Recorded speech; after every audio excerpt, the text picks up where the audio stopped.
So our guest today, Dr. Laura Borgelt.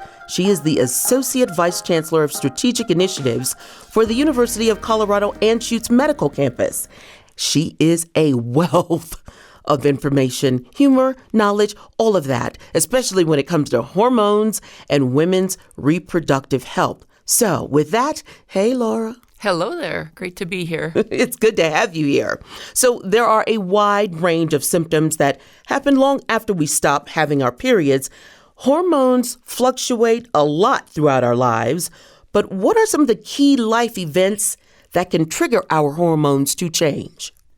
That's a great question. I think what I really think about is the lifespan. For women, it starts with puberty. We have phases in our life with pregnancy and, as you mentioned, postpartum phases. Then we go into, in our 40s, typically, perimenopause, menopause, about age 51 on average. And then after that is postmenopause. But all of those phases represent times when hormones can change and shift, increase, decrease. And so there's a lot that happens. Dr. Laura, perimenopause, all of that, who is peri? When does that happen for us? And what are some of the signs or symptoms? I love that question, and peri is interesting. Oh, boy.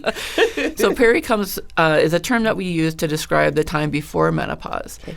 I think of the symptoms in buckets because I think that helps us sort out all the confusion and the many different things that are happening in our bodies at this time. Right. The first thing women might notice is a change in their menstrual cycles where periods become longer or heavier, or there might be more time in between periods. And that's oftentimes one of the first signals. Right.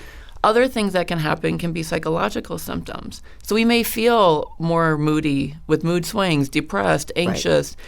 And some of that is fed by other symptoms like lack of sleep. When you talk about good quality sleep, not 3 hours, not 4, I can make it on 4 hours. Why is sleep so important, especially during this time? It's important for a lot of reasons, but I would say I think of it as the most restorative aspect of our health. And because it can be so restorative, it helps our body every day come into a reset and helps us bring us into the next one. And I used to be one of those that would say, I can get by on 4 to 5 hours of sleep and, I'm totally fine. Well, that eventually comes to an end. And I think when we look at, 6, 7, 8, 9 hours, we do much better. But it's because we become restored and we can then tackle the next day. You talk about every woman. You talk about stress. Every single topic has included the warnings about women and stress. Stress is so pervasive, and yet it is so damaging. And I said this earlier in the previous podcast where we were talking specifically about stress. I said, for something that you can't see, kind of like turbulence, it is so doggone destructive. It's a great analogy. I love that analogy. You can use it. Call it a glowism. I'll glowism. I got it. I'm using it. But it is so, stress it really just changes your life for the better or the worse. Either learn how to deal with it or you pay the price. Your body can't take that fight or flight 24/7. That's right. And I think sometimes it's sneaky. Stress can be sneaky because it just can be a little bit at a time over time. And we think, we can handle it. We can manage it. It's just for a time. It's just for a phase. Well, one phase leads to the next phase. Right. The fun for women just does not stop with the hormone roller coaster ride that we go on.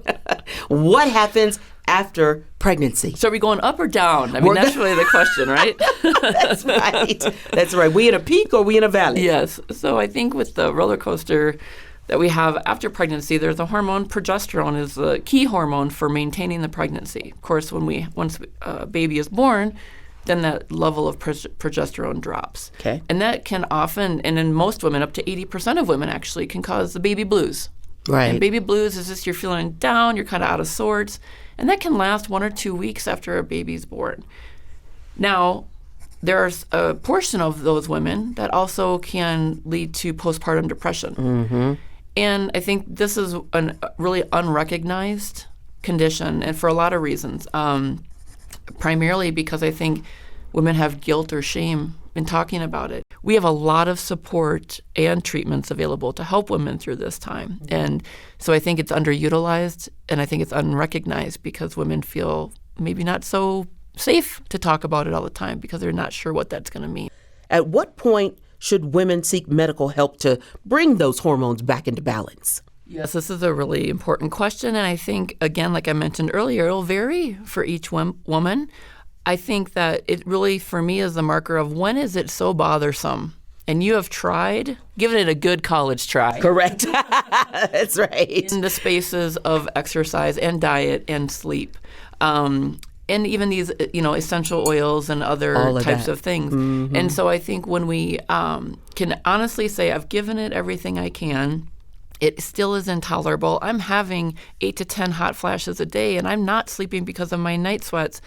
We have hormone therapies that can be helpful. You may not even want to wait that long. Right. If symptoms are bothersome enough, moderate, let's just call it, it's worth a discussion with your provider to find out what would be best for you. But we have treatments that can be very, very effective. And for those women who feel as though either their doctor is not asking them those questions or hasn't asked the right questions or is not as vested in their health as they need to be, do they need to advocate more on what do they need to do? Get their girl power on. Hello. Hello. Exclamation point. Exactly. Drop the mic. Exactly. And I think it really is, it's about asserting yourself or having an advocate with you, whoever that may be. It could be another girlfriend, it could be a mother, it could be a husband, whoever that needs to be. I think it's really finding a way to be able to assert, here's what's happening to me. And I've always said for a long time, you want to know what's wrong with a patient? Ask them. Right?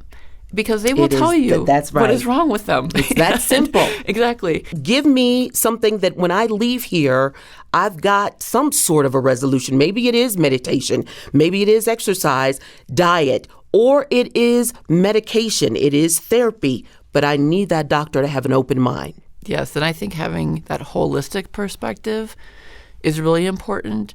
And I think to know that you've been heard. That's what you're really getting at. I think it's really important to say, I've been heard, I've been cared for in a holistic way that's best for me.